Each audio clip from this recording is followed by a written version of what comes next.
রাজ্যের জাল ওষুধ কাণ্ডে তদন্তের সূত্র ধরে এবার ভিন রাজ্যেও অভিযান। রাজ্য ড্রাগ কন্ট্রোল সূত্রে যে খবর জানা যাচ্ছে, এ রাজ্য থেকে তথ্য পেয়ে এবার সোনিপতে জাল ওষুধের কারখানায় হানা।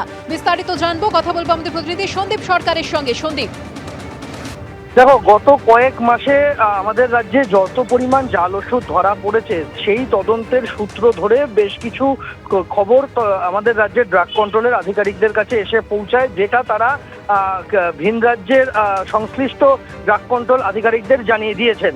তার মধ্যে অন্যতম হচ্ছে যে আমাদের রাজ্যের তদন্তের সূত্র ধরে হরিয়ানাতে জাল ওষুধের কারখানায় তল্লাশি হয়েছে গত পরশুদিন। হরিয়ানা ড্রাগ কন্ট্রোল সেই তল্লাশি করেছে।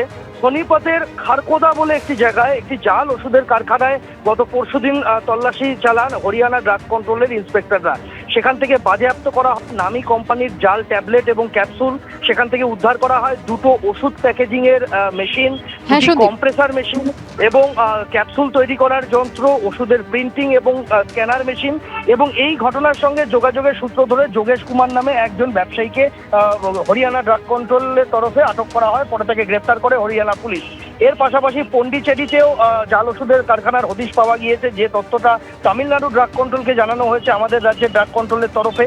অন্যদিকে হাওড়ার আমতায় জাল ওষুধ কাণ্ডের তদন্তে নেমে আমাদের রাজ্যের তদন্তকারীরা জানতে পেরেছেন যে বিহারের পাটনা এবং উত্তরপ্রদেশ থেকে ওষুধ কিনতে ভুয়ো জিএসটি নাম্বার ব্যবহার করে এবং গয়ার বাসিন্দা এক ব্যক্তির ব্যাংক অ্যাকাউন্ট ভাড়া করে এই ভুয়ো ওষুধের কারবার, জাল ওষুধের কারবার চালানো হচ্ছিল আমতাতে। ফলে সার্বিকভাবে বলতে গেলে আমাদের রাজ্যের ড্রাগ কন্ট্রোল আধিকারিকদের থেকে পাওয়া তথ্যের ভিত্তিতে কিন্তু অন্যান্য রাজ্যে জাল ওষুধের বিরুদ্ধে অভিযান শুরু করেছে সেই সমস্ত রাজ্যের ড্রাগ কন্ট্রোল বিভাগ।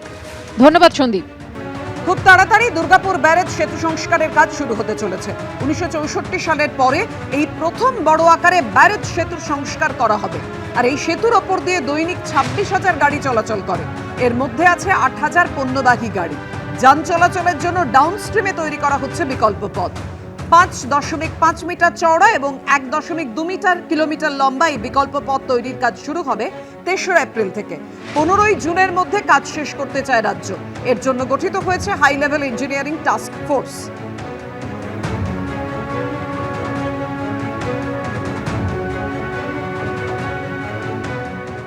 ডুয়ার্সে কার্তিক আরিয়ানের ক্যারিশমা।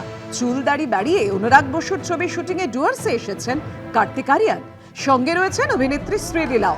বুধবার বাগরাকোট গ্রাম পঞ্চায়েত এলাকায় ইলিশ নদীর ধারে ছবিটির শুটিং চলাকালীন কার্তিক আরিয়ানকে দেখতে ভিড় জমে যায় এলাকাবাসীদের। মেকআপ ভ্যান থেকে নামতেই কার্তিককে ঘিরে ধরেন অনুরাগীরা। আগামী বেশ কিছুদিন ডুয়ার্সেই শুটিং করবেন অনুরাগ বসু।